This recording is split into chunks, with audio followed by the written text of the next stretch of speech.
Hello, everybody. Welcome to the course Museum and Art for Aachen University of Creative Arts and Design.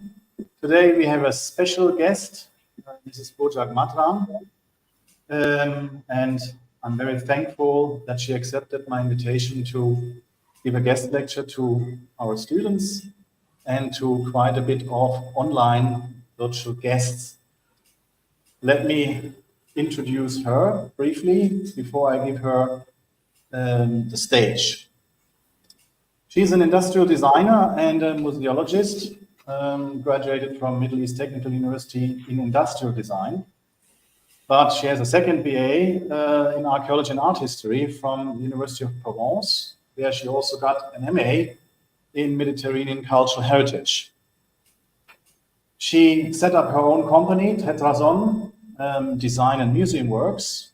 It's based in Istanbul and specialized on museum planning and exhibition design. So she is active worldwide. Very recently, also in North Cyprus, I think again, there's a project to set up a city museum in Famagusta. She is also the chair of the so-called International Committee for Collections and Museums of Archaeology and History, which is a subdivision of the International Council on Museums. We have talked about those institutions. So there's a subcommittee, and she's the chair of that one. So it's not the first guest lecture that she gives. Obviously, she's quite busy in giving lectures in the fields, in her fields, museology, museography, and also in design at various universities. And she publishes articles on these subjects, especially also for NGOs, which are linked to cultural heritage, museums, and cultural organizations. Yes, her talk will be about art exhibitions and museums, and especially the recent phase, meaning what are the latest museology approaches and their effects on art exhibition and museums. So once again, Bojak Hanım, Mrs. Matram, I'm very happy that you're here, and I think my students are also very happy, and the guests. I give the stage to you. You have the time that you need or the time that you want. Okay, Marco, dear professor, thank you very much. I'm very happy to meet you online. I would be happier if I could be in Cyprus, that I really love to be. I will present you art exhibitions in museums, but I know that if we don't talk about the past, we cannot compare it with the newest approaches today. So let me start to present you the PowerPoint very rapidly, and I will be very happy if you ask questions. Do not hesitate to interrupt me. And then we can really discuss about the new approaches, new modalities. I hope that we will have time, because you can hear me? You can hear Yes, me? yes. Okay. Just trying to explain to students how they are going to connect with you. Yeah, because these recent times, I mean, I'm the chair of ICMAT, the International Committee for History and Archaeology Museums, for a while. Approximately for 10 years, I'm working in ICOM, International Council of Museums. So I have the opportunity of visiting many countries.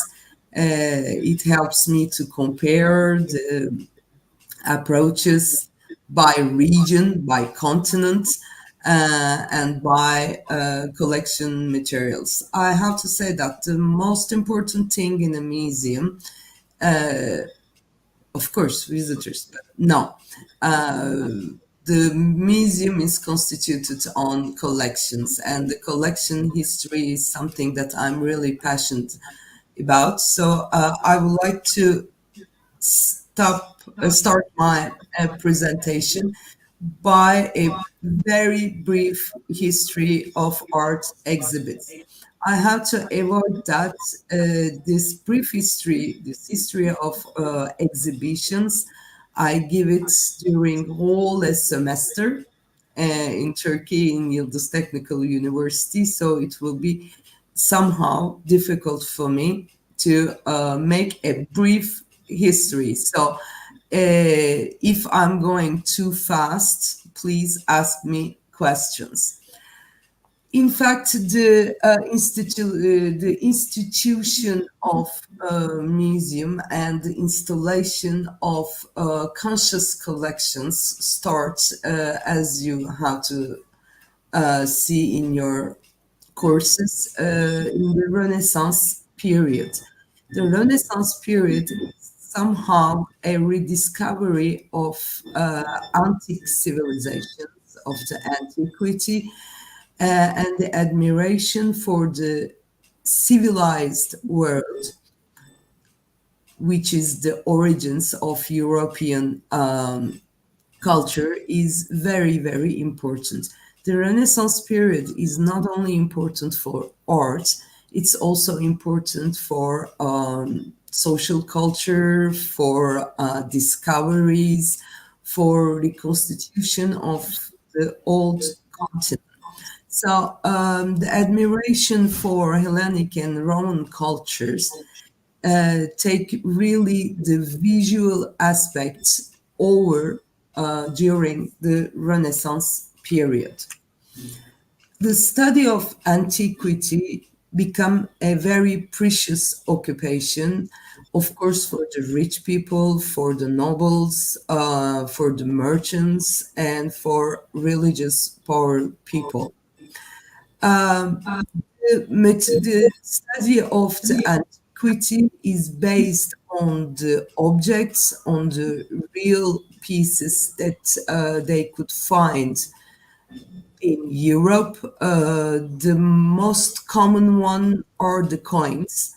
The coins used in Roman and Hellenic times helped to constitute a timeline of the antiquity. So the coins and the money is one of the most important collections in all history museums. All history museums in somehow have the coins and the kind of money, because on these pieces of the past, it's always inscribed a date and they are illustrated. So these illustrations helped a lot for the study of antiquity, where we can find huge coin collections everywhere in the history museums in Europe.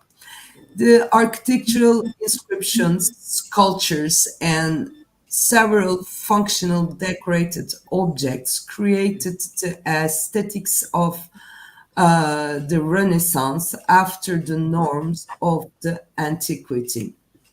This may become different collections, sculpture collections, uh, pottery collections, object collections, which were taken in the residences of those noble people in the court, in the royal courts, or in the religious building. We are making the point and the base of the Renaissance art after the study of antiquity.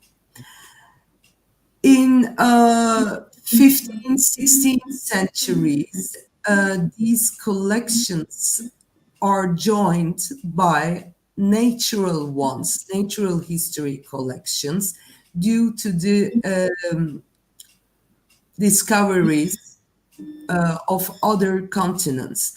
From other continents, merchants brought the curiosity objects, I mean, some ethnographic objects from the people living in other continents, some animals, of course, the animals are dead and they are conserving it. And they sell to the rich people in Europe under the name of curiosities. these different collections from the antiquity, from the ethnography of other continents, from the natural history, are exhibited somehow in cabinets of curiosities in whole Europe, especially in Spain, in Italy, in France, where the ocean trips were started and end. We consider as museology this curiosity cabinets as the first primitive way of museums. In that time, these places are named musei, as you see in the picture. This is an engraving from 15th century where it's written Musei Wormiani Historia. They called this curiosity cabinet museum after a very legendary appellation for museums. The museum word comes from the muses, from the nine muses of Hellenic period. As you may know, these muses are representing each civilization norm in Hellenic period, in the antiquity, the history, the mathematics, the astronomy. Each muse is inspiring what was has been inspiring the philosophers on a subject, and the name of museum comes from the House of Muses museum. There is another form of studying the art and the antiquity. In Italy, they call it studiolo. This is the first private exhibition spaces reserved for selected people. These studiolos are found in the palaces, in the religious administrative buildings, where the noble people or the religious power people are safeguarding their collections. They are making studies on these collections, and they are somehow categorizing and um, collecting in these areas. The studiolos are interesting, and we can see them all over Southern Europe, mostly in Italy, in any palaces occupied by the intellectuals. There are this kind of studiolo decorated by wall paintings from different scenes of antiquity. There are sculptures inside, and this is a place like an office. It's called Studiolo. In these collection areas, the collections become more visible by dividing into main lines. We in museology we can still pronounce these main lines as art, history, and nature. In the typology, in the actual typology of the museums, they are really the main streamlines of the collections and the typology of the museums. History is covering mostly everything, including anthropology, culture, archaeology, ethnography, and the nature in the large term covers also the sciences, the history, the nature, and all the world studies.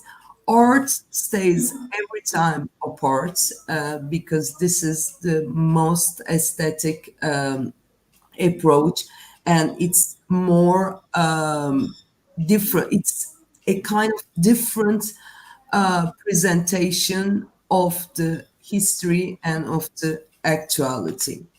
So comes the art museums in 18th century. The first museum, uh, the first really public museum is found in England, in the Oxford University, in 18, at the beginning of the 18th century. But while saying art museums or galleria, as they called at time in Italy, uh, can state Uffizi in Florence, Italy. This is still one of the most um, big museum in the world. They have over 100,000 pieces of collections. This museum is open in mid 18th century after the donation of Medici collections full of Renaissance art.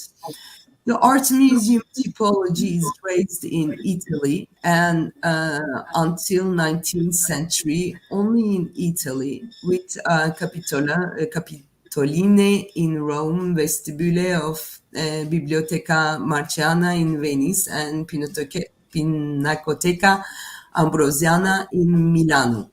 These are the first art museums in Europe, and other in Europe open somehow to the public. Of course, there are other collections which are in the palaces or in the cathedrals and so, but we can citate these four museums as the first museums of art in Europe. They were mostly on the paintings, but in Roma and in Florence, these museums had also big sculpture collections. Then comes the salons.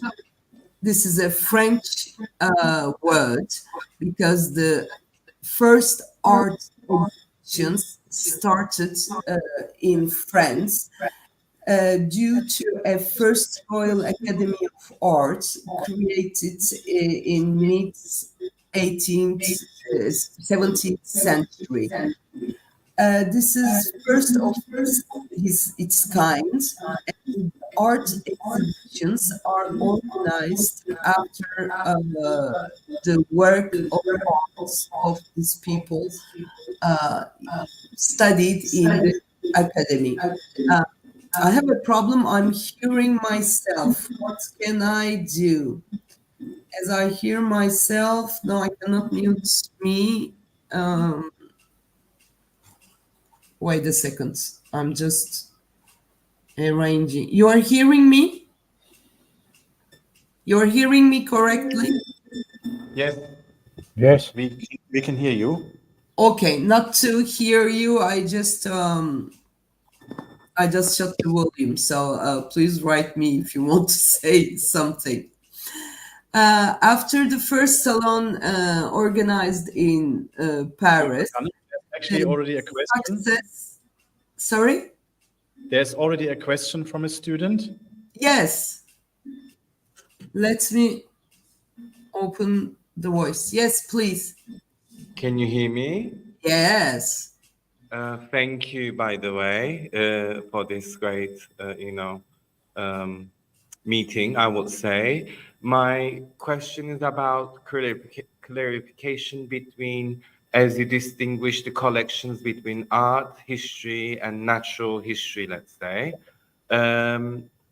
So, as I understood, just to be clear about the topic is when we talk about art from the European perspective, the Western culture orientation, a sculpture from antique Rome, for instance, let's say just a bust, is considered art in collection and displaying, but a sculpture from Mesopotamia or Egypt, let's say, would fall under the history. Am I right? Did I get it right? So back then, when they were displaying these artifacts of the past periods, they would treat the Roman sculpture or the Greek sculpture as piece of art. But on the other hand, Egyptian sculpture, let's for instance Ramses II, would fall under the ethnography or the history section. It's not art, but it's a historical piece. I'm not sure if I made myself. Yeah, I because I'm understand very well. confused about Um, facing this kind of issues under museology, like how they were actually treated and distinguished between, because as an ordinary man, I would see Roman sculpture as history and as an artifact of archaeology. But on the other hand, intellectually, it's piece of art. Yes. Also, yeah. I Sorry. understand very well your purpose, and of course you're right. But we are at the very beginnings of the museology. I mean, these differences are not. Don't forget that until 18th century and until the end of the 18th century, the differences. I mean, Europe was not connected to the other civilizations. They were connected only by some wars. So the idea of the museums are raised in Europe. We have to consider that. So the main categorization was in Europe. Of course, now we are thinking otherwise, but their aesthetic in Europe until 19th century, the aesthetic approach, the aesthetic acceptance was after the antiquity references. In 19th century, after the archaeology became a social science division, and archaeology raised in 19th century, and archaeologists, historians, art historians started to have more connection with such cultures that you mentioned. The perception changed. I mean, we are calling 19th century as the golden age of the museums. The museum categorization or the museum perception started to be modernized in a way in 19th century. We are not yet in 19th century. I mean, in 18th century, we cannot say that they know about the Mesopotamian culture, Mesopotamian art, or Far Eastern art. They don't have any idea. I mean, these are some objects that are not related in such a context.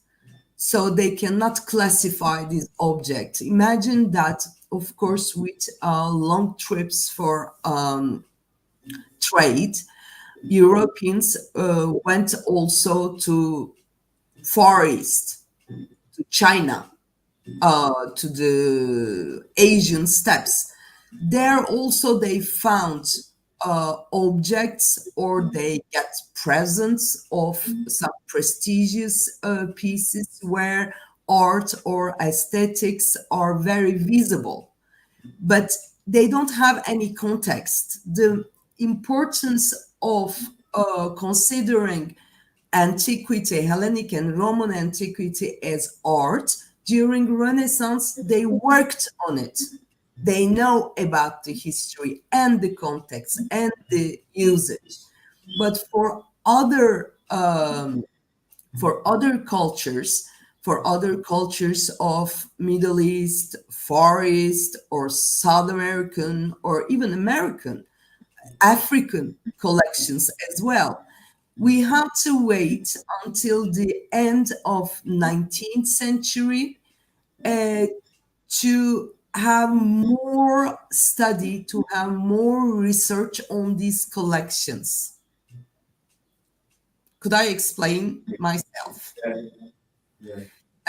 In 18th century, not yet, but you know about the 19th century colonizations as well. We are, of course, I'm not for the colonization of other countries, other continents, but it happened.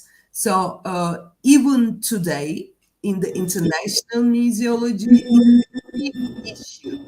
It's a huge issue to consider the European view on culture and arts of the uh, colonized civilizations, colonized regions of the world, and this is a problematic of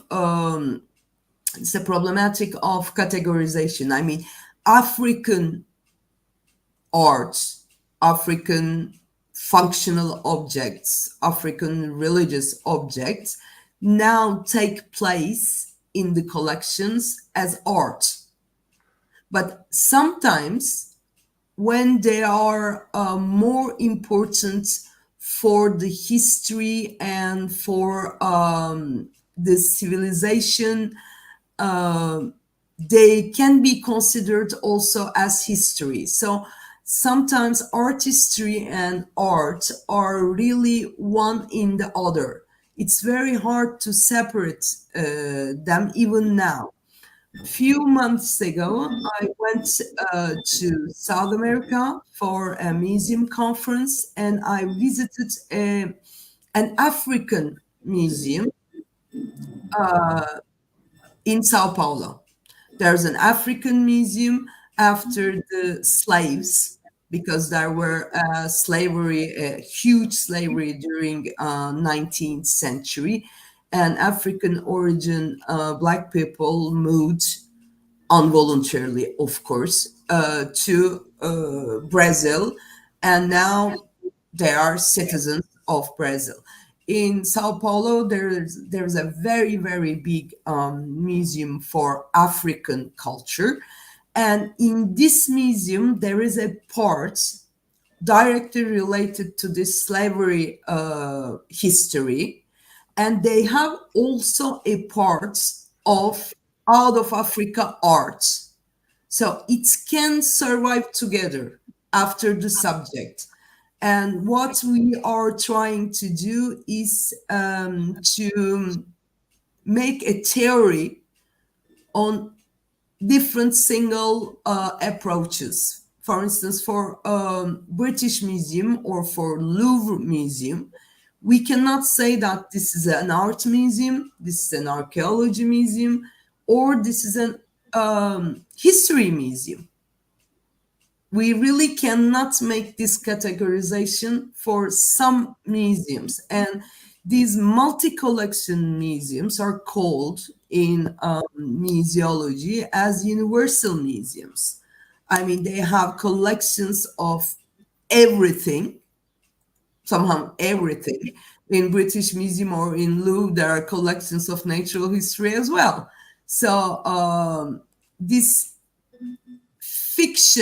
this fictional categorization cannot be adapted for any museum. It's not possible. So we are considering the cases, and we are trying to make a theory on different cases.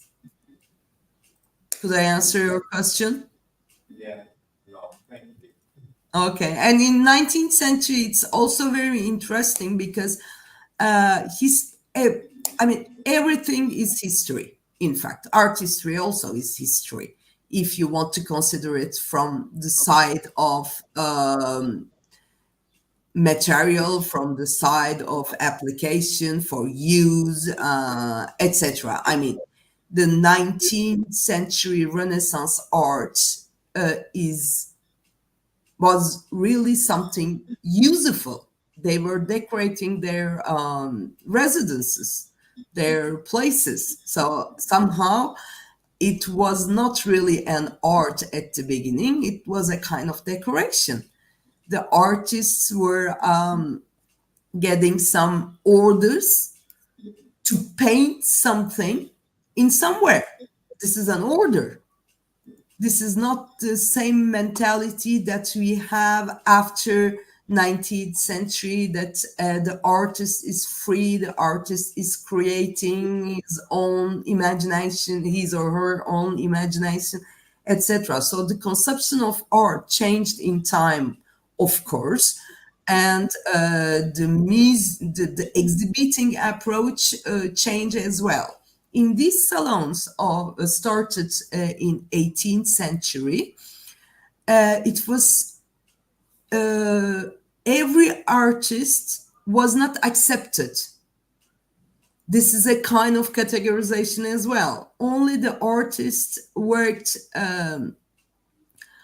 or studied in the academies were accepted in these salons, where in 19th century the alternative salons created for free artists, for free exhibitions, and so. So time is changing, and all these theories are renewing, are modifying, are modified, and we are still discussing about all these theories. And now I'm in the 19th century. In 19th century, it's still very interesting because the exhibition concept is to show everything. They were exhibiting all the pieces of art or all artworks, covering the walls. It's absolutely not the same approach, of course, today. The French Revolution changed a lot of things in considering also the literature, the arts, and the social life and social cultures. This idea of freedom really spread in all areas of culture. The royal palace of French royalty, Louvre, transformed into a national monuments museum. And in the first days of Louvre Foundation, they were collecting everything, but everything: paintings, sculptures, decorative objects, functional objects, natural history things, books, and everything in a same museum. At the beginning, it was like a warehouse. And then after, more the museum studies developed, more this categorization of collections, and the aim and the targets of the museums are more determined. I can't see you, but I'm sure that you're around there.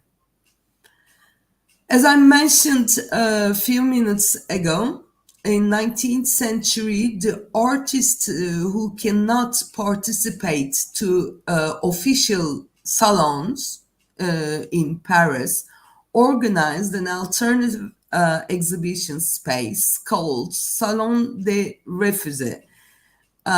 It means the people rejected. Salon, it means the exhibition of the artist rejected by the academy, and which seems to me unimaginable at that time. For instance, I show you this Manet, very, very famous and billions of dollars cost Manet painting, was first exhibited in Salon des Refusés. The rejected artists, Manet, Monet, all these impressionist artists in 19th century were somehow rejected by the academy, and their art was not accepted. So they have to wait until the beginning of 20th century to make their work prestigious or somehow can be sold in the market. Then there is another important issue happened in 19th century called universal exhibitions. In 1851 in London, they organized a huge exhibition. It was about promoting their industrial production.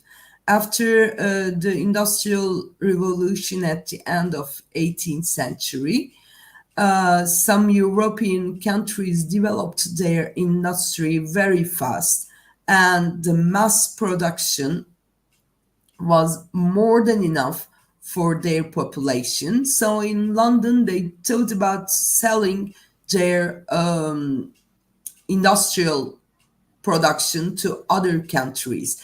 It's a kind of fair, it's a kind of industrial fair that they organized, but they install also some cultural issues in this universal exhibitions, because in 19th century the universal exhibitions were open for 1 or 2 years. If you can imagine that the traveling was not with the planes and take many days and weeks to move to somewhere, these exhibitions are year-long, at least, exhibitions. Because the exhibition of industrial products become very popular and it was accessible by the large public, the years after, during all 19th century, the other universal exhibitions, there were in Paris, in Austria, in Spain, in many industrial countries organized such exhibitions, and they integrated galleries, gallery of art or gallery of history, culture, and there were science exhibitions. This kind of exhibition with large spaces and with very long periods changed also the idea and the approach of exhibiting in museums. These are very interesting. These are really very interesting exhibitions, because this is open to other countries as well. So the countries are bringing their cultural or their industrial products into the host country. They are creating huge spaces to exhibit this international bringings. And then after the exhibition, no one would like to take back all the belongings. So generally these belongings stayed in the host place, and these objects of industry, of decorative arts, of culture constituted different museums. After London exhibition, for instance, the famous Victoria and Albert Museum is founded to safeguard all these decorative industrial objects, and now it's one of the most important decorative art and design museum in the world, because they continued on the main collection and they oriented the decorative art as a special part of the museology. And art in the markets.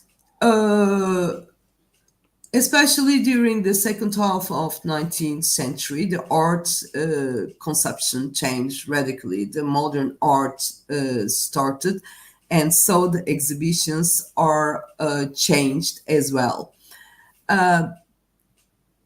In that time, we start to define the difference between a gallery exhibition and a museum exhibition. It's still different, and we don't consider all galleries as museum. A gallery is an art market where, of course, there are exhibitions, but the artwork is to be sold.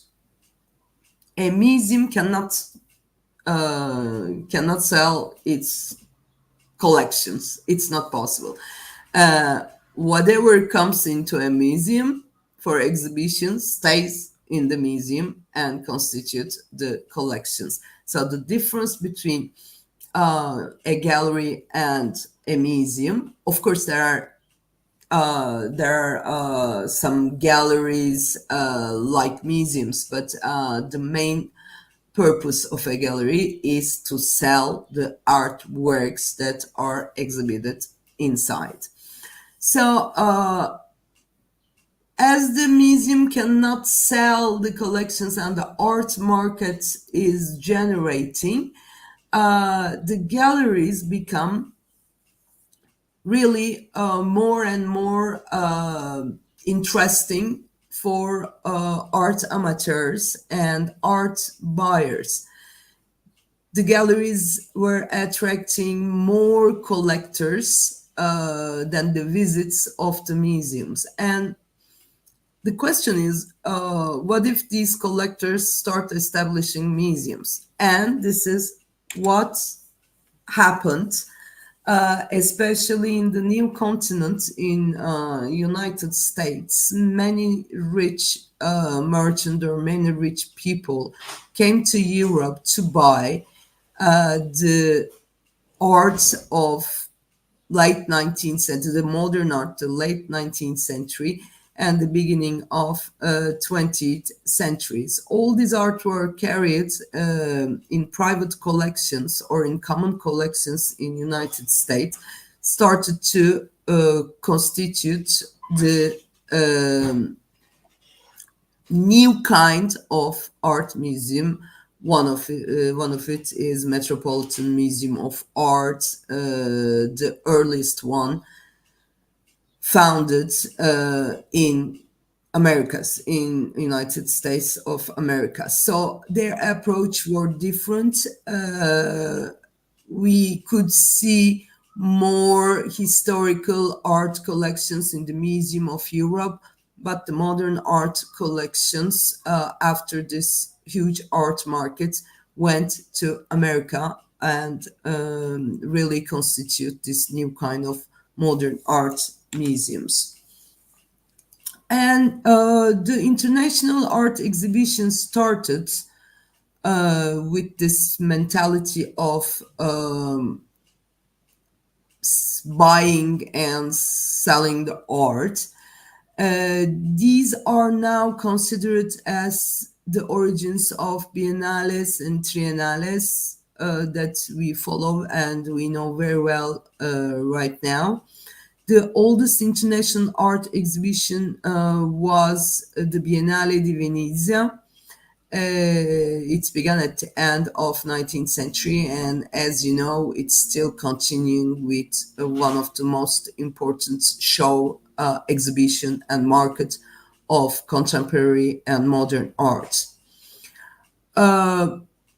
One of the first of this international art exhibition held in New York at the beginning of 20th century.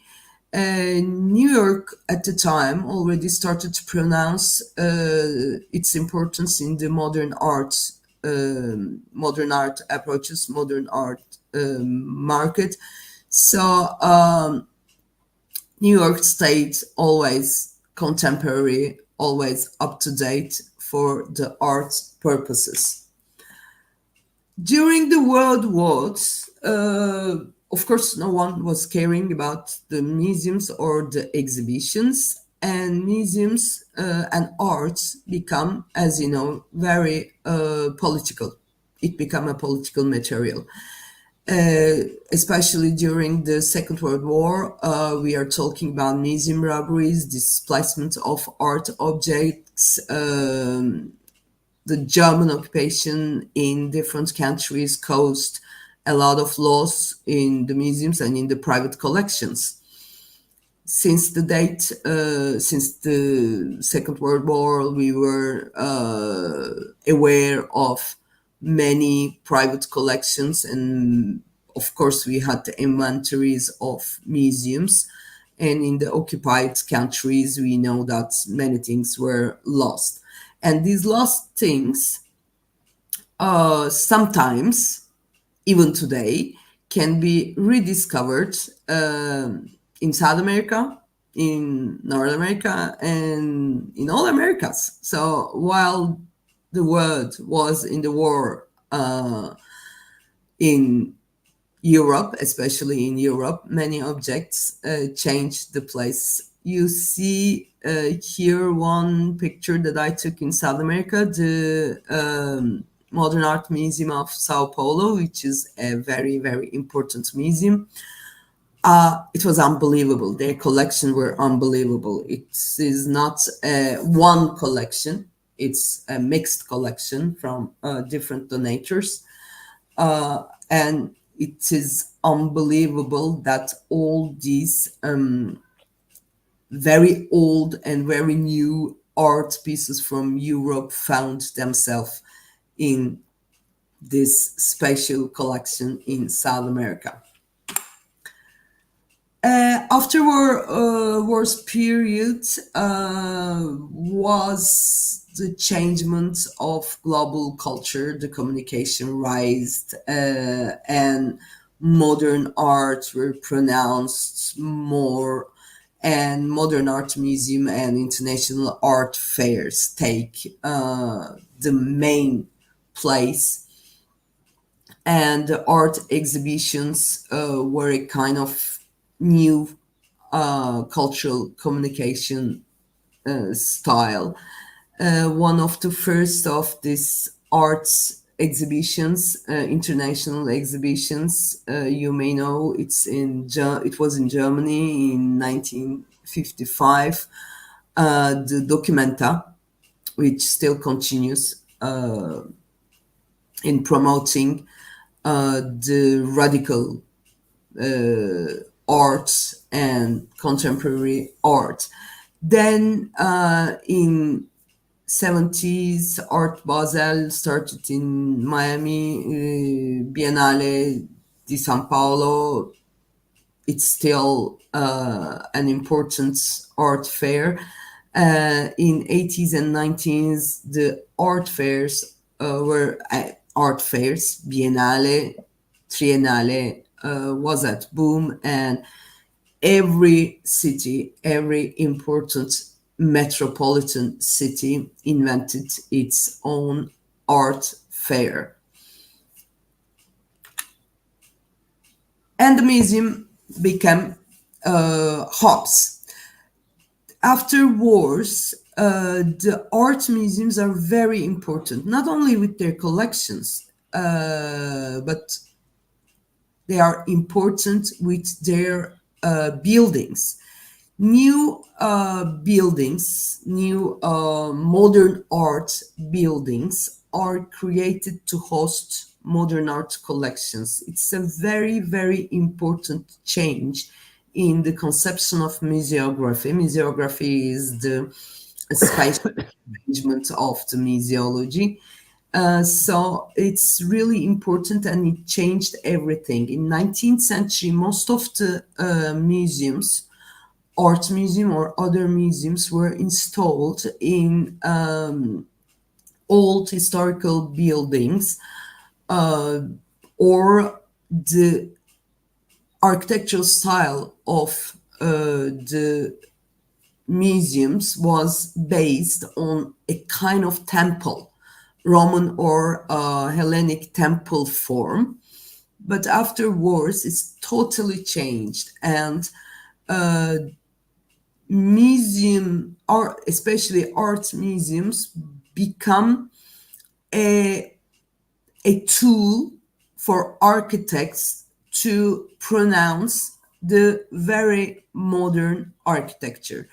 Museums start to become the urban sculptures in the big cities, and the buildings become also important, sometimes more important than the collections.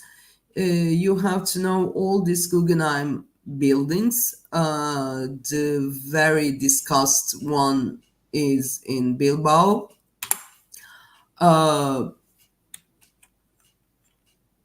Yes, I take some of the images here. The very discussed Bilbao Guggenheim Museum. It's always citated by its architecture, as you know, and not with its collections. So this approach to art museums, commonly with the architecture, you can see here some pictures. This is the new museum in New York. This is the Modern Art Museum in Rio de Janeiro. This is the very famous Pompidou Center in Paris. And this is the Neue Gallery of James Sterling. And this is, of course, Guggenheim Bilbao.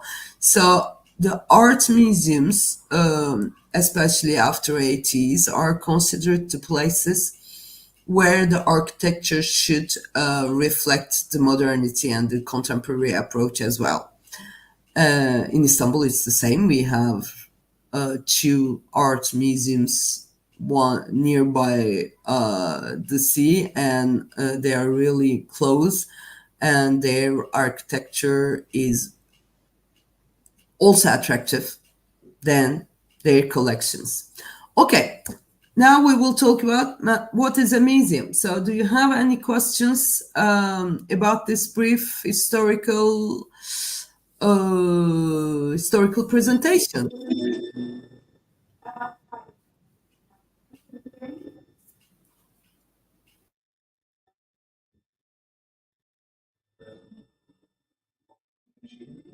Or would you have any question? Hello, I have a question. Can you hear me? Yes. Okay, great. Thank you very much for taking the time to do this presentation for us. It's been really informative so far. I just wanted to ask, you mentioned the Sao Paulo Museum a few times, and you called it an important museum. So I was just wondering, in your opinion or expertise, what exactly makes a museum important? Okay, thank you for the question. The main importance of a museum is its collections. I mean, the collections means everything for a museologist. I can answer this question as my hat of museologist and with my hat of art historian.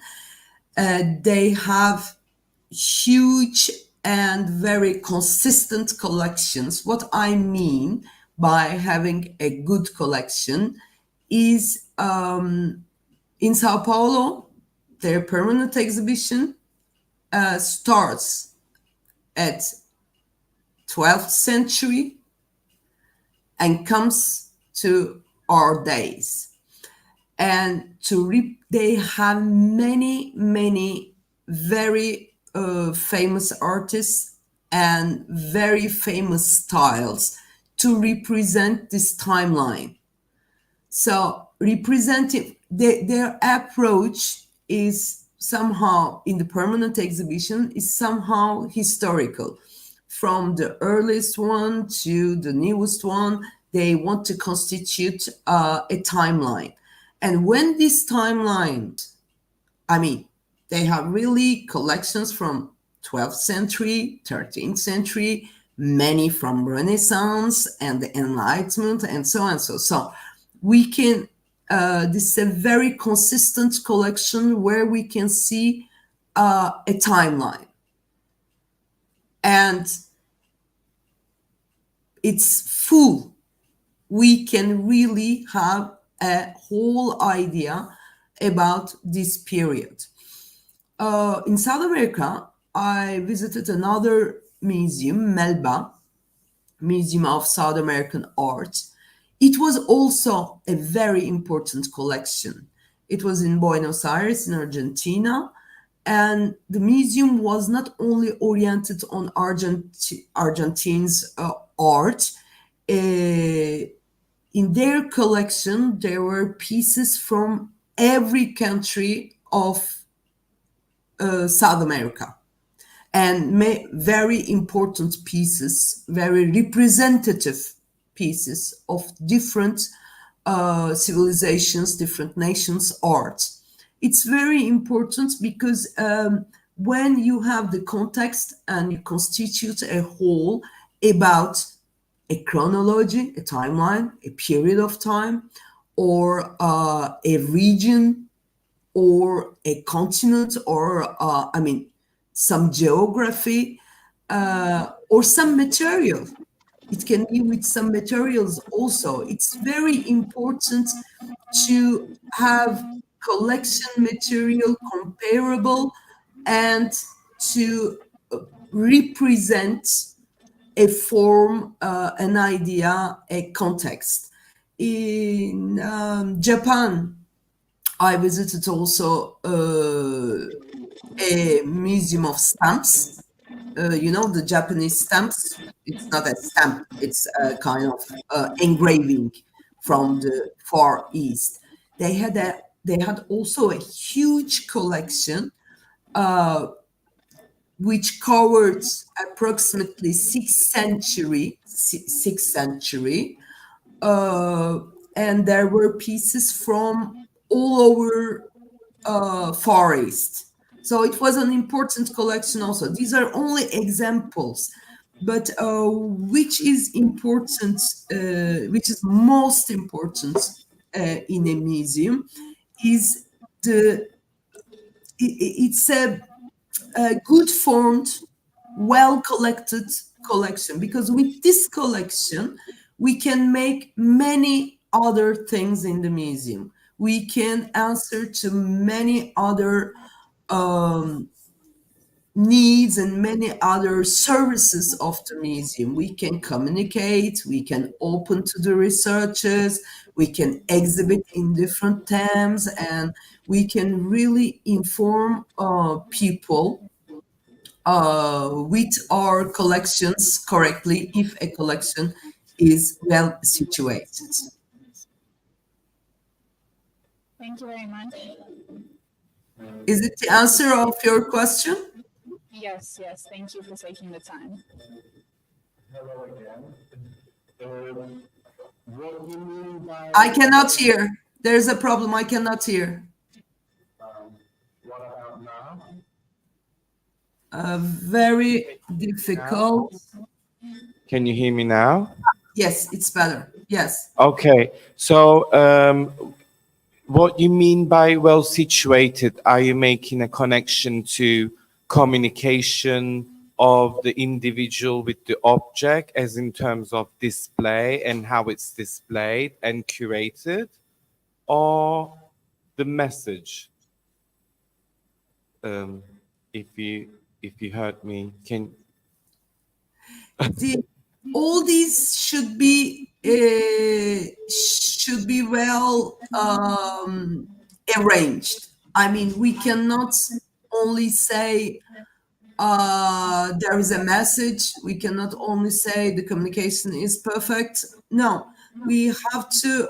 Now I will explain you somehow how to organize the exhibitions. But we have a lot of mission with an exhibition. Show in museum, of course. Simply showing art pieces or artworks is more a duty of the galleries. Museum has other duties and other responsibilities with the collections and with the artwork. So we cannot only say that while preparing an art exhibition in a museum, we cannot just say that we are just showing our collections. No.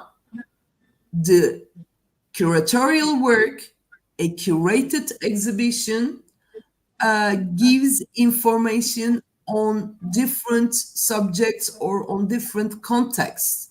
And the communication and the learning of this exhibition should be also curated at the beginning. Is it the answer of your question or not? Yes, it is indeed. Thank you. And now I will explain you how we take the museum exhibitions and how we manage them. So in the part 2, let's see what's a museum. We cannot see what's a museum. Yes. This is the latest definition of museums that we accepted in the General Assembly in 2022. It's a worldwide discussed museum definition, and officially everyone uses this definition. A museum is a non-for-profit. This is what I explained to you. We cannot sell our collections, or we cannot use a museum to earn money. You will ask me, but the museums are earning money. Of course, museums are earning money, but museums use for its purposes the money earned by the visitors. I mean, a museum is not a company. They cannot make profits. All the profits should be used for the evaluation, for the development, for the restoration of the collections, or for buying new collections to the museum. It's a permanent institution. This is very important also. Anywhere on the world, we cannot say, okay, I'm opening a museum 3 years after, okay, I'm closing the museum. No, the museums everywhere on the world has laws. So this is a permanent institution, because one of the main duties of the museum is transferring the knowledge of humanity to the next generations. A museum is in the service of society, and its duties are research, collecting, conservation, interpretation, and exhibition. And it's not only the objects, it means tangible heritage, it's also now intangible heritage. All digital material, all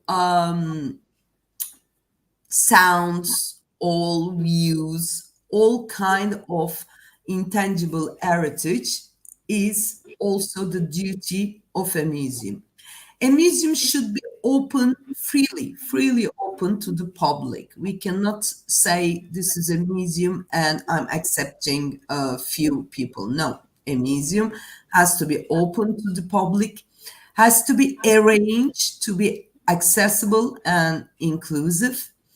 And museums foster, this is not very the duty, but we want a museum open to the diversity and be sustainable.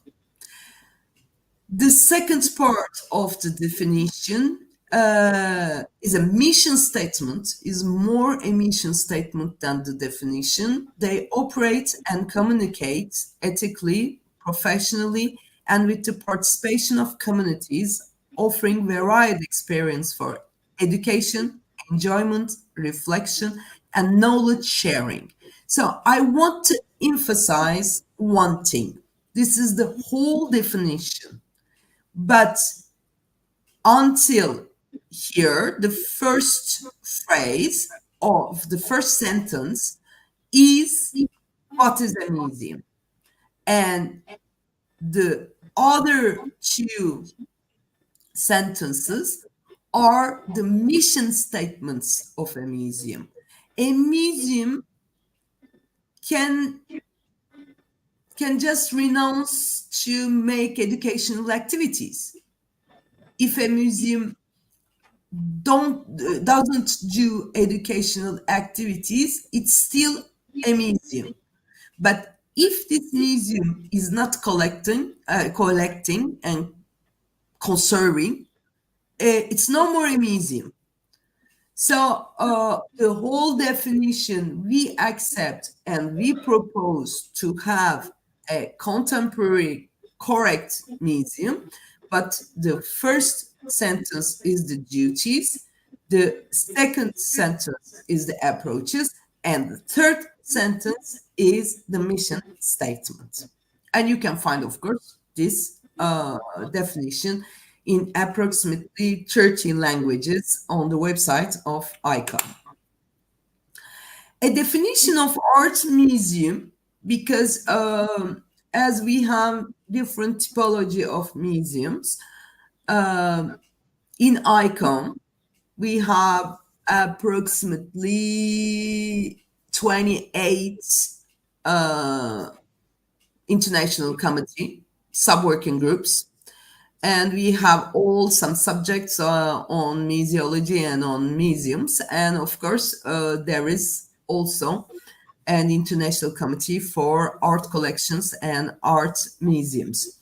An art museum is a museum that specializes in works of art, from paintings, drawings, sculptures, photographs, and other kind of. Now we are discussing very hardly on the digital art media, because digital art is very new for museums, for museum collections. It's not new for museums, but it's very new for museum collections. Art museum preserve artworks with professional preservation techniques, with conservation techniques and technologies.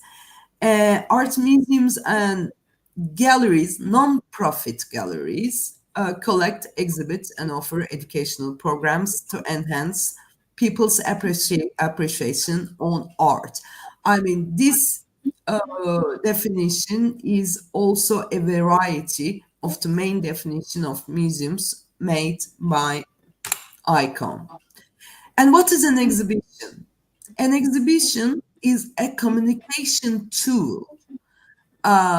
It's made to communicate some ideas, some cultural issues, some political ideas. It's a communication, a visual communication tool.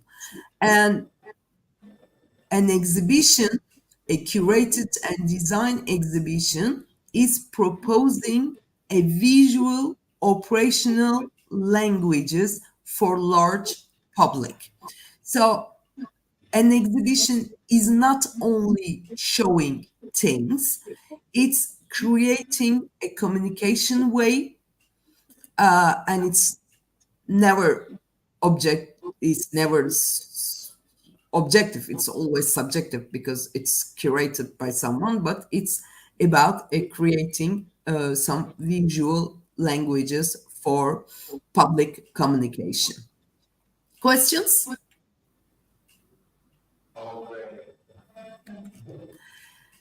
Art exhibition in museums. This is a picture that I adore because this is a new trend in United States, Canada, and Europe. Some private museums, some public museums as well, are making museum nights.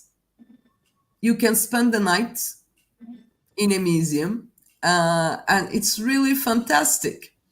They have some communication programs, and they have some membership programs, and they are hosting their members during a night, sometimes, into a museum, and it's really a very funny thing. I didn't do it, but I visited many times, many museums at night. Let's talk about the exhibition typology. It's something very important. Before conceiving an exhibition, we have to know where we are and what we are doing. So we are dividing into three, the exhibition typology. One is according to its form. It can be permanent, temporary, or traveling. We can also make a typology according to its content.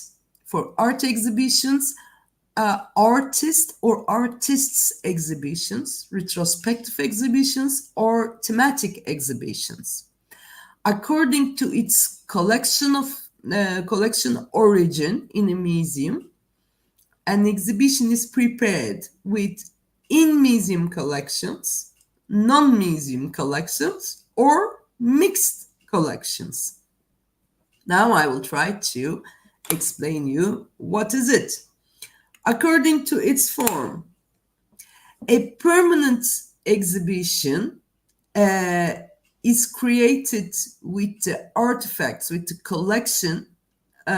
collection pieces of the main museum collection, while choosing its most holistic and defining pieces in line with the main thematic of the museum. All museums has a inner definition, a mission statement based on its collections. It can be a museum of a city of arts from this period to that period. So while we are conceiving an exhibition for this museum, we have to see the mission statement and the definition, the collection definition of this museum. Permanent exhibitions are long-term installations, and generally they are in the main halls, main galleries, main rooms of the museums. And this collections exhibition, when we call permanent, it doesn't mean that we are leaving these objects there and forgetting about. No, we are sometimes changing, and we propose that every 10 years it will be replaced with other collections, and the collection constitution will change at least every 10 years. Of course, in some museums, there are masterpieces, and if you take it over from the exhibition, it will be a scandal. Like La Gioconda in Louvre, everyone is going to see it. And if you take away La Gioconda, it can be a very chaotic situation.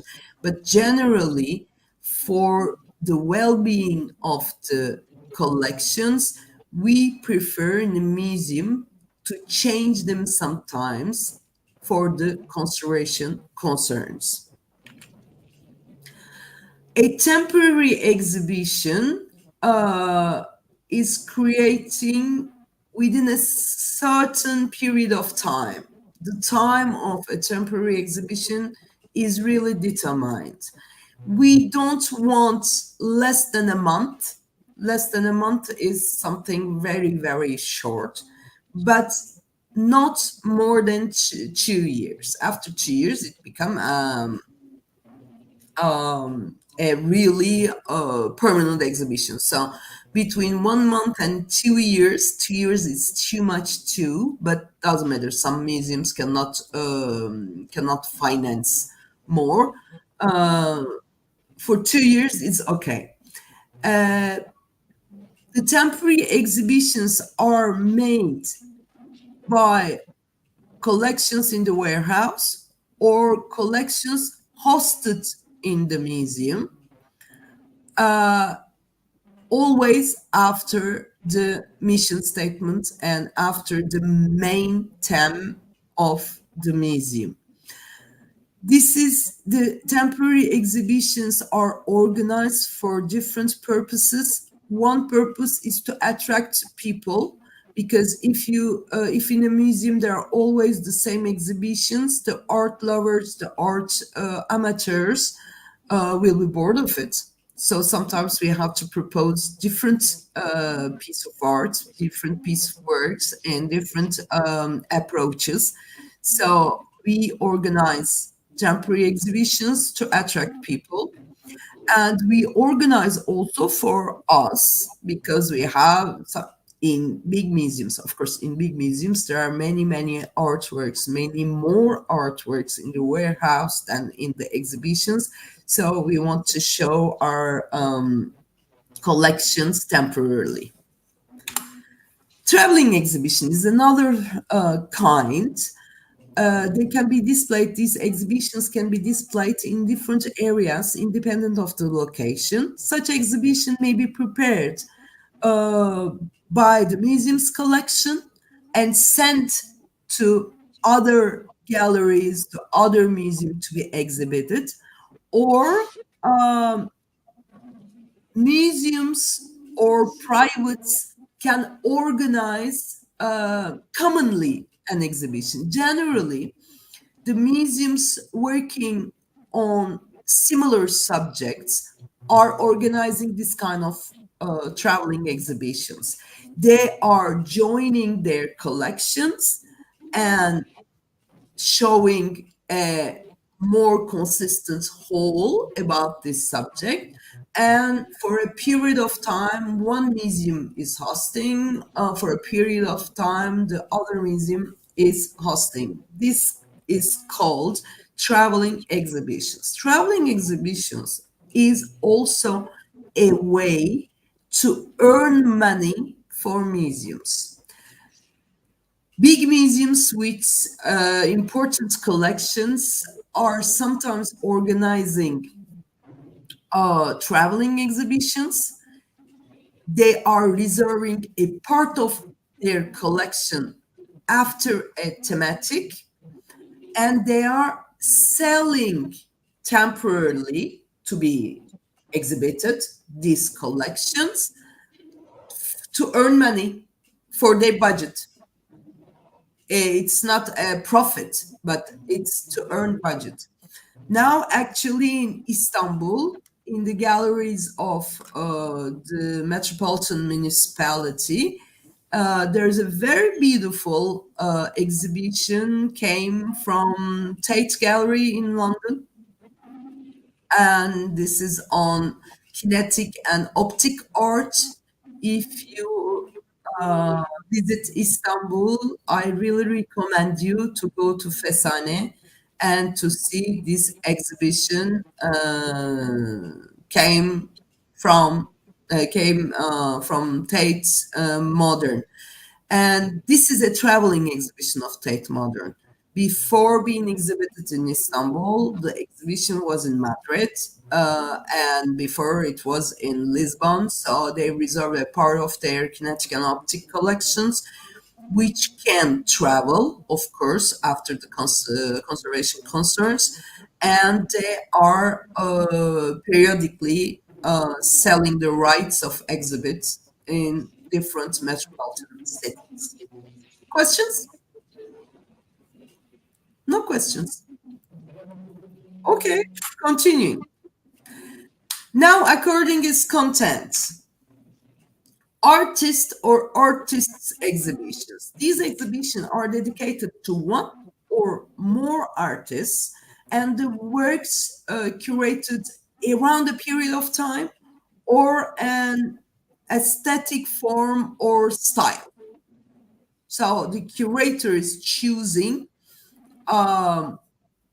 which period, which material, which approach, which tool, which style, and it can be with one artist or with several artists that curator can join under a same topic umbrella. And the retrospective exhibitions are about an artist's art's life and lifelong work. Here you see a retrospective of Andy Warhol. These are the exhibitions where we see all the adventure of art of an artist in a curated form. Thematic exhibitions. Here, last weekend, I was in Cendere Sanat in Istanbul, and there were an exhibition on When Trees Speak. It was about trees. And there were approximately 20 artists worked or created works on trees, on the nature. So this is a thematic exhibition. The curators of the exhibitions of the exhibition are join the artists to create together or to create separately, but on a same thematic. Exhibitions according to its collection origins in museum collections. In museum collections, we can create, as I explained, contemporary exhibitions. We can create an exhibition with the collection of the museum. Museum owns the collection. They are in the warehouse. We are just putting away, and we are curating. We are showing our different collection types. So this is an exhibition created by in-museum collections. Non-museum collections can be private collections or can be public or particular institutional collections, which are in a gallery or in a museum or in the house. But it's an important collection, so the museum hosts the works of art. Museum is not owning, museum is loaning, taking the artworks to be exhibited in its museum. This is a museum and non-museum collections. Many museums are organizing temporary collections like that. It's an important way also to generate the conscious collecting and to show these never seen collections to the public. There are mixed collections with the same visual that I forget here. The mixed collections can be about the thematic or an artist. That museum shows its own collection about the subject, and to complete this subject can ask for private collections or institutional collections coming, loaning from outside of the museum. Questions? Do you have any questions? Here you will have questions, because how do we create art exhibitions? A very important thing is the team. Everyone considers that an exhibition is created by the curator. No, it's not true. The curator is just deciding what to exhibit. So all these persons, all these teams are necessary to create an exhibition in a museum. We should have a project coordinator, because the exhibition team has different partners, different groups inside the museum, outside the museum. So we have to collaborate to prepare an exhibition. So a project coordinator is responsible of communication, of the cooperation between the groups, and just manages the exhibition production. There should be a project manager. What is a project manager? The project manager is occupied and very occupied with administrative things, with acts, loans, with missions, and so on. So we need also a project manager to have all these administrative things. Financial manager, you understand, if you don't have money, you don't have exhibition, because the museum exhibitions are something serious. You cannot just put the artworks on the wall. We are trying, especially in the big cities, in the big museums, in the metropolitan areas, we are trying to make very sophisticated exhibitions. So, and we need money. These exhibitions have generally a considerable budget. So we always need a financial manager. Of course, we need curators. to decide on the content and on the artworks, choosing artworks and making them related to each other and creating a context. One curator or several curators. We always need researchers. Even for the very contemporary or very modern art exhibitions, there are always something to research. Researching the similarities with other kind of exhibitions, similarities of the work, and just getting information about the artist and so on. So we always need at least one, if it's a big exhibition, more researchers. The indispensable is the conservator. The conservator and the restorator are the main elements, are the main person in a team, because we are responsible of the artworks, of the health of the artworks. So we cannot put into the exhibition everything, even it's a very contemporary work. We have to know about the conservation conditions of any artwork to display them correctly. Even to hang them on the wall, we have to know how to hang, where to hang, and what we can add as instrument or not. So all these information are coming from the conservators. Designer. Burçak, Buyurun. Burçak, I have a question. Yes, please. The list that you give here is somehow for me interesting in terms of the sequence. Is there a reason why the curator is on place 4? I mean, from my knowledge, the curator would be rather at the top of the list. I mean, this is a bit also about, who decides about power in this list. Now, a curator is a worker in a museum. Okay. It is. So who takes the decision there in this team? The director, the project coordinator, or the commission of curators. I mean, curator cannot decide him or herself to create an exhibition. All curators have to consult the project coordinator or the müdür or the director. And for the projects, curators has to get the approval of the project manager and the financial manager. Curator cannot say, this year I'm preparing this exhibition. Now, the question is, this year, can we prepare these exhibitions? Do we have money? Do we have place?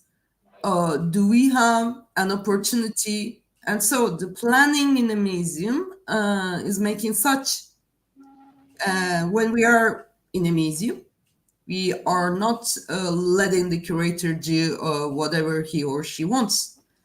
We have to see the budget, we have to see the programmation, we have to see the priorities of the museum during this year. We can very well say to a curator that, no, this year we cannot do it. So think about everything.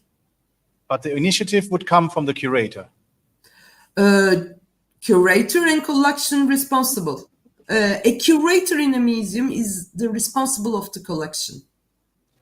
It's different from the comprehension of the modern art in the galleries and so. A curator function in a museum is someone who works on the collection of the museum. Yes, of course, who works on the collection can propose to make an exhibition. But not only the curator. The administrative committee of a museum or the director can ask the curator to organize an exhibition. So here, hello again. Yes. So here, as far as I understood, the curator in the museum is the one who actually researches among the collection of the museum, so in the warehouse, and actually comes up with the ideas of, oh, we have this, for instance, jewelries, and then go to the finance manager and director asking, okay, we can do a temporary exhibition on jewelries because look, here we got Hellenistic jewelry collection in the warehouse. Did I understood it right? I mean, how come that he or she comes up with the idea of that exhibition? I mean, Yes, you understood perfectly. This is the Okay. work of, and research the collections. Try to find the new things to compare with other collections, or finding the similarities. This is a research work, the curator's work. But the museum can make appeal, can call outside curators also to work with its team. okay. So it's not like just creating the exhibition in the No. museum. The No. duty is much in depth in terms of knowledge and research about the existing collection of the museum. Of course, this is the work of the curator. But here I know very well how it works. For instance, the Museum of Fine Arts. There's a commission. There's a council, curatorial council. They are making annual plannings. They said, okay, this year we will exhibit all Osman Hamdi Bey things. Next year we will exhibit all Abidin Dino things, for instance, just an example. Then the art historians, generally curators are from art historians, they are proposing to one who works on the subject to create the concept of the exhibition.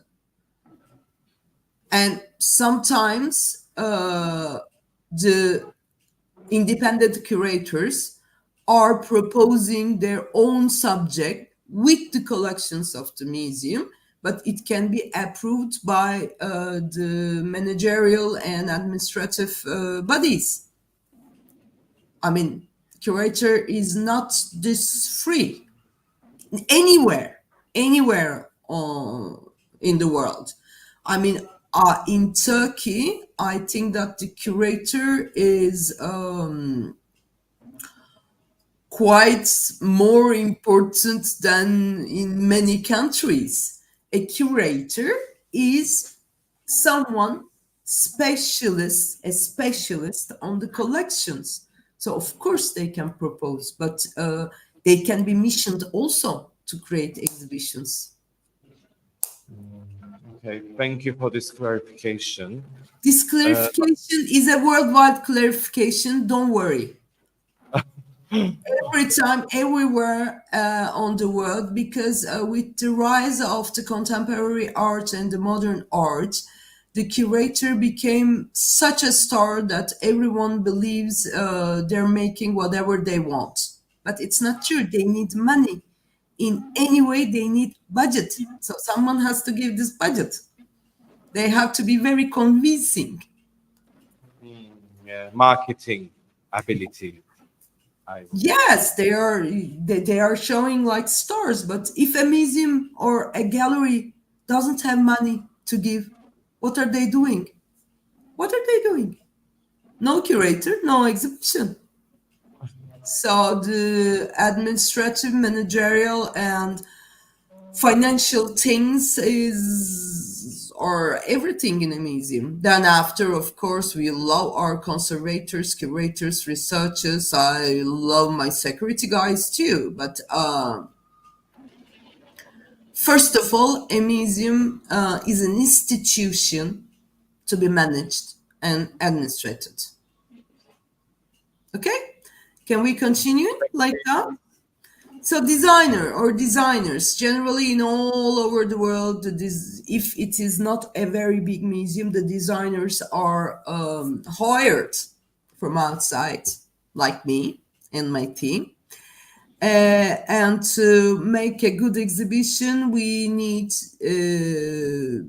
architectural, interior architectural or product design, graphic and visual design, and now we need also the computer design, the film editing, and so on. So all design parts can take place in an exhibition team.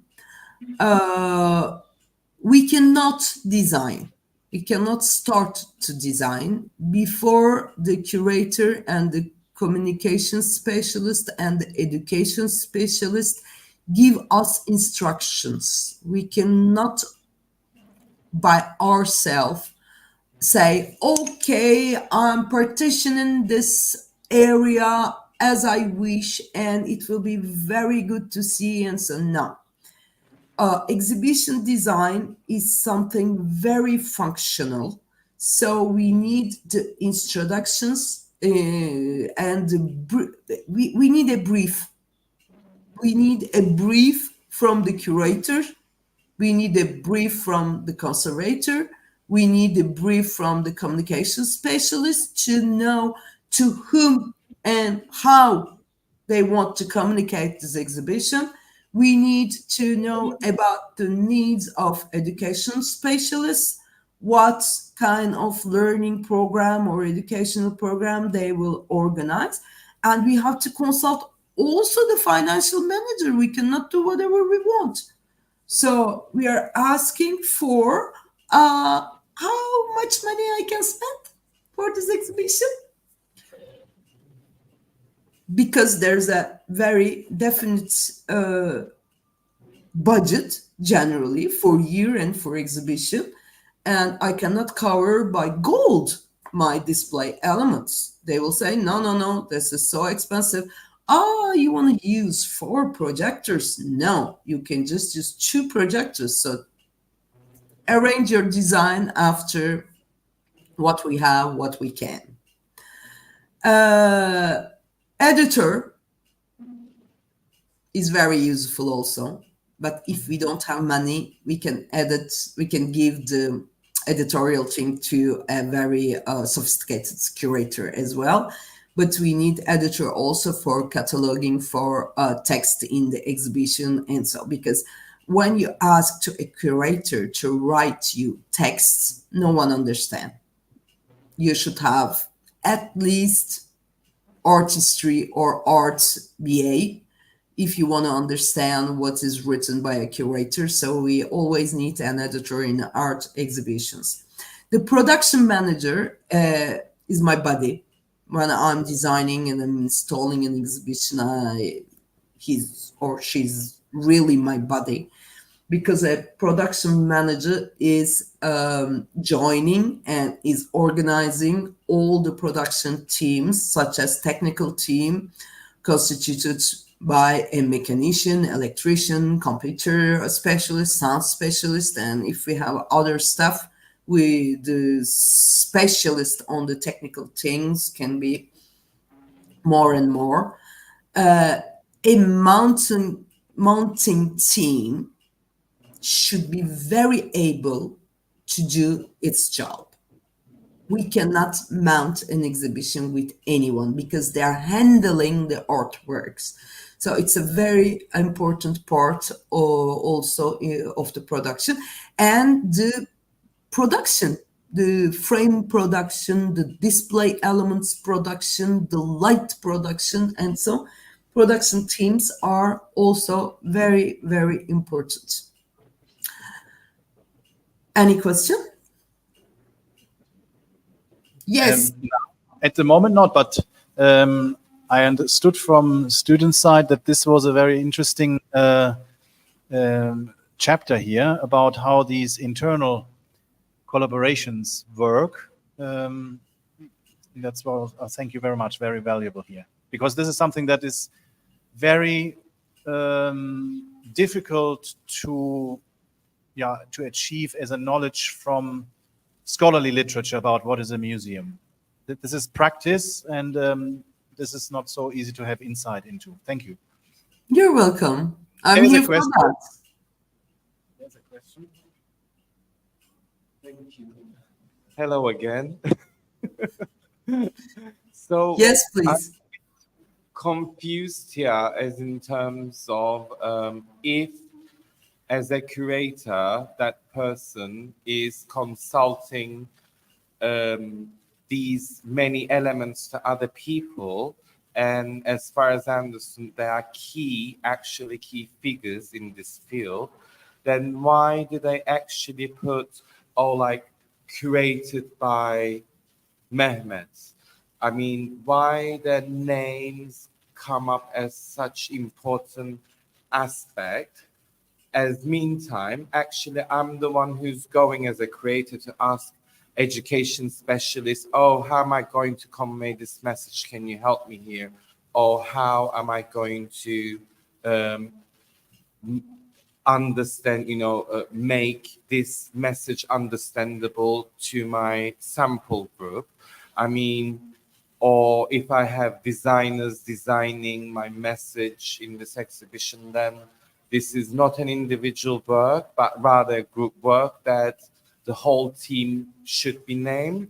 But otherwise, we have names of individuals marketed or highlighted with some exhibitions stating that, oh, this exhibition is curated by Marco or Mehmet or etc. I mean, why then we have this if this is not an individual In work? the exhibition spaces, be sure that, especially in the museum exhibition spaces, you have at the entrance you can see all these names. These are taking places in the exhibition, but something very European and very very ancient is that creation counts. Generally, you can only hear the name of the curator and the designer. If it's especially if it's a museum exhibition and if it's a thematic exhibition, you can only hear the name of the curator and the designer because this is the creation. The rest is making possible this creation. Can I explain myself? Yes, so acknowledging the first element of that idea.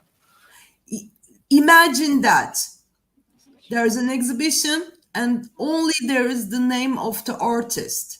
But for this artist, someone may prepare the colors, someone may do the good frames, or someone can just give some materials and so.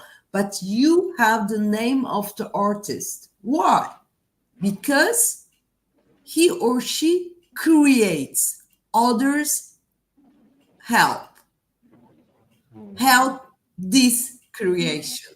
That's because in all exhibitions, the name of the curator and the name of the designer is highlighted because you are creating. But if all the others doesn't exist, you can create nothing. This is my 25 years of experience.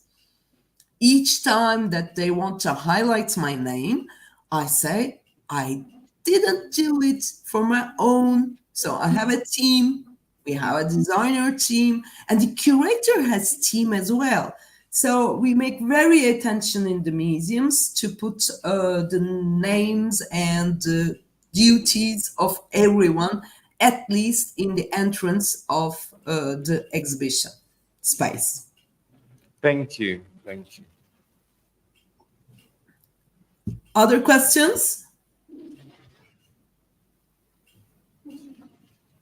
No question. Okay, may I continue? Yes, please. Are you bored? No. Okay, this is the last part.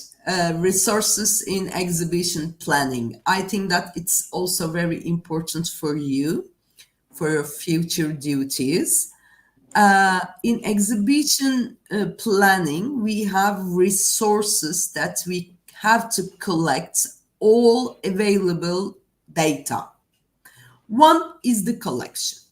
We have to know about the collection before starting to create our exhibition or to planify our exhibition. What do we have to know about the collection? The first thing is it exhibitable or not? 2 years ago, during the pandemic, I'm working with Fine Art Museum in Istanbul, and with the director, who is a very prominent art historian also. We decided to make an exhibition of engravings.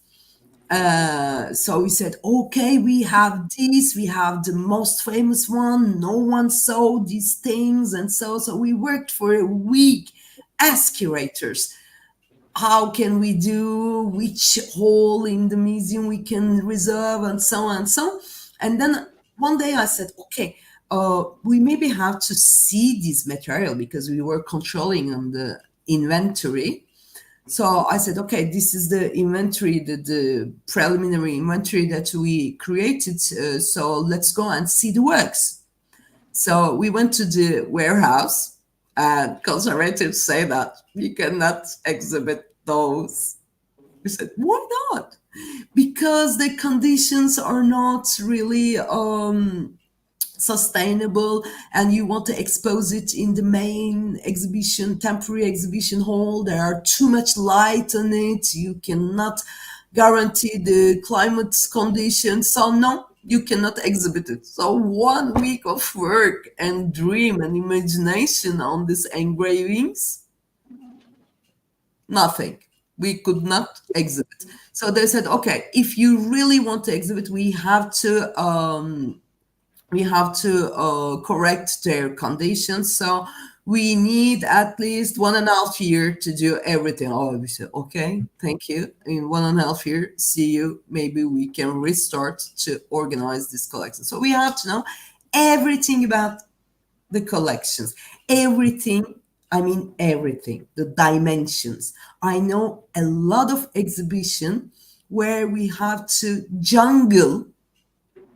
really jungler, to come huge size paintings into the room that is reserved for temporary exhibitions, because no one calculated the dimensions and the place of the collection. So before planifying the exhibition, we have to have all the information about the collection that will be exhibited. We have to know about the place, which gallery, which part in museum we will prepare these exhibitions.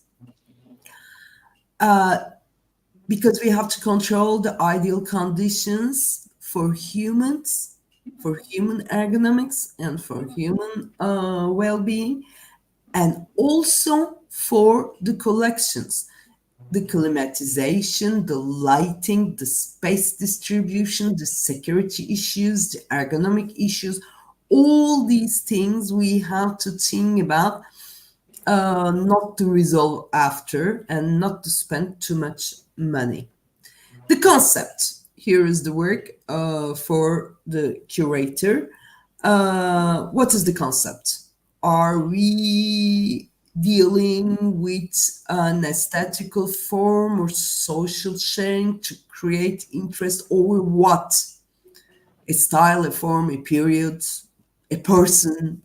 What we will do? It's very important also to know, to imagine the atmosphere and context of the exhibition. The target audience, we have to know about the target audience. Kids, third age, disabled people, every people, large people. So we have to know about the education concerns, to prepare the text, to make them explain the exhibition, the age factor. If this is also an exhibition for kids, I have to arrange the height of displays, the height of hanging objects, and so on. Economic situation is very important also. If they can come to the exhibition, if they will have different ideas, or different approaches to the collection, like robbery or, I mean, jewelries. I cannot put them without displays, without very security displays, for instance. Physical features, it's very important also. Of course, we have to planify and we have to design all exhibitions for physically enabled people. Of course, this is the accessibility concern, which is very, very important. Sustainability and accessibility in museums are really new trends, not only in the art museums, in every museum. So we have to be sustainable and we have to be accessible. These are the main criteria for a good installed museum. And their social and cultural belonging is very important also. It's very hard to make a nude exhibition, for instance, in a very conservative region. It's not allowed generally. So we have to know about the target audiences. It's really important. Then the finance. Money is everything. No money, no exhibition. This is very important to decide on sufficient, regular resources for exhibition preparation, production, and then management. Because once you open the exhibition, the work is not done. You have to manage this exhibition during the time that it's open. You have to renew the technical accessories, the technical elements in an exhibition. You have to clean up the exhibition every day. You have to improve the security in this exhibition areas. So when you prepare an exhibition, your work in a museum is not done at all. The time of managing the exhibition will start.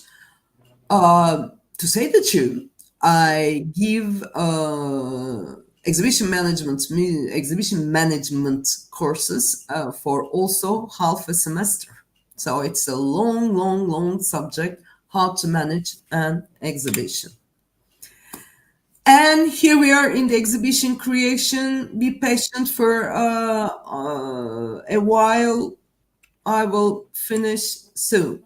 We have concerns. In exhibition, we have concerns. The one is the curatorial concern, means creating a feasible content that visitor may understand, choosing the artworks, writing text and labels. There is the research inside, there is the communication inside, there is the knowledge inside, there is the learning and education inside, there is the feasibility, physical feasibility inside. So it's true that it's a hard work. So everyone will ask information about this subject to the curator when the preparation of the exhibition is set up. So curator has to answer to each one's questions about the collections and about the concept, that everyone can realize his or her own work. We have conservation concerns. Conservators has to control the artworks, the environment, the physical environment where we will expose we will exhibit the collections, and if it's necessary, they have to repair or restore the artworks to be ready for the exhibition. Recently in Istanbul, İşbank opened a fine art museum. The restoration process took 8 years for the objects, for the artworks exhibited in this collection, and there are still in the warehouses a lot to be restored and to finish the conservation. Educational concerns. The museum are missioned to serve to the public as places of education and learning. So planning the educational activities, workshop, guided visit, conferences around the exhibition for different target group is very important. And we have to planify this together.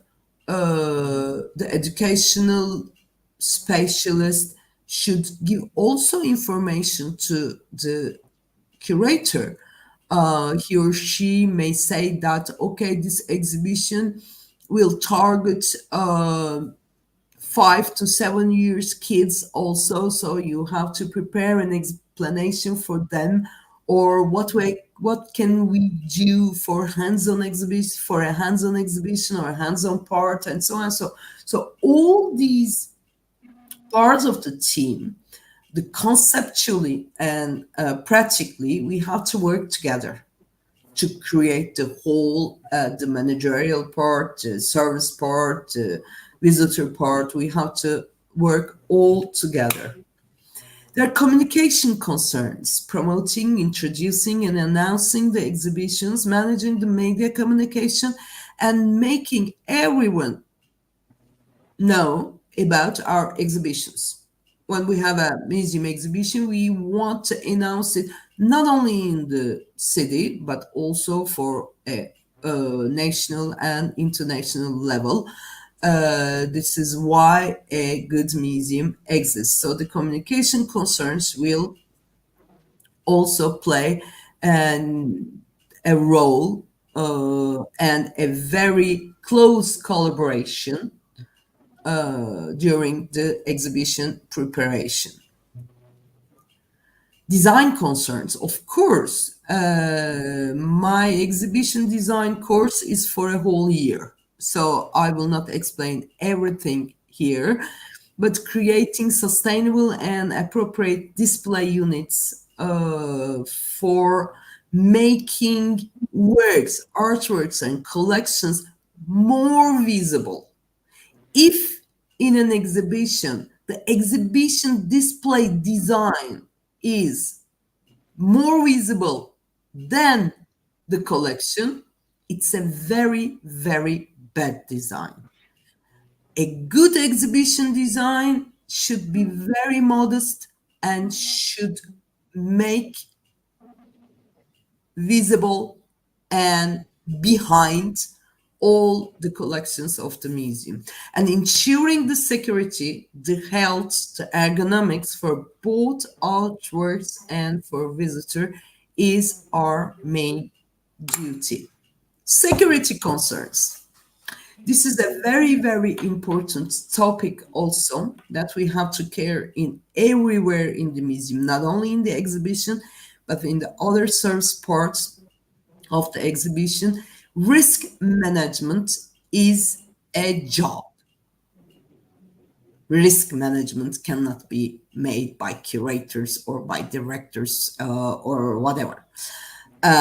Risk management is a very important factor in museum against robbery, natural disasters, terrorism, war, political and social threats, health issues. All these has to be taken into the consideration, both in whole museum and in the exhibition space, of course. And Yeah, this is very important. There's a recent case in Germany last year. I mean, usually you would not necessarily think about these issues like terrorism, etc. But in Germany, robbers, I mean professional robbers, have cut the connection between the museum and the police station, where there was actually a kind of alarm system, and have robbed an important museum in Dresden of 18th century jewelry, and at the moment they're trying to find. Partially they have found, but they're seriously damaged. So if there's a will of professional criminals, they are very inventive to get into museums and steal items of value. So It can be hazardously also. So all risk management should be considered by specialists into a museum. Yes. Thank you. That's all. And thank you for your patience to listen to me for 2 hours. Congratulations. So thank you very much for this very, very interesting and informative presentation. What? You're welcome. Yes, sorry. Yeah, I am back. Hello. I have something to share on the screen. Present, I think. That's mine. Because there's something that you should see. I hope this is the window, entire screen. Yes. Share. And this is from our rector. But when you're here, as you said, somehow possibly in the summer, there will be something from my side. So this is the official one, to thank you for your engagement here. Marco, it's so kind. I have a collection of these kind of certificates. One day, if someone would like to make my museum, I'm really getting together my proper collections. I have badges, I have certificates, and so on. Yes. And then someone has to think about all the things that you explained just now in order to keep them safe and make them approachable and visible. Yes. Now, these are the experiences. I'm always talking to students, and that's because I'm continuing to my courses in several universities as well. Because yes, the theory is very important. We all had the theoretical background, and it helps me a lot. I studied industrial design, art history, archaeology, then history, and so I studied a lot. So this is my background. But the practical life, the practical profession means a lot, means really a lot. Yes, for sure. So are there last questions from your side? I think students are happy. Okay, good. Thank you very much for hosting me in this virtual format. And we will keep in touch. Okay, thank you. Bye-bye. Bye-bye.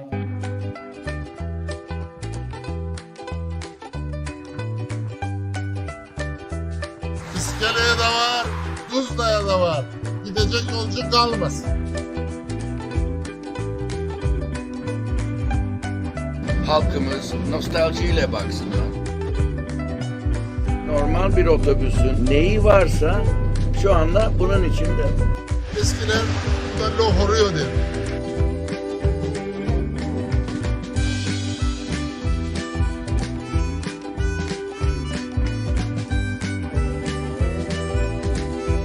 Sevginin olmadığı yerde Yemeğin de lezzeti yok, yapılan işin de lezzeti yok.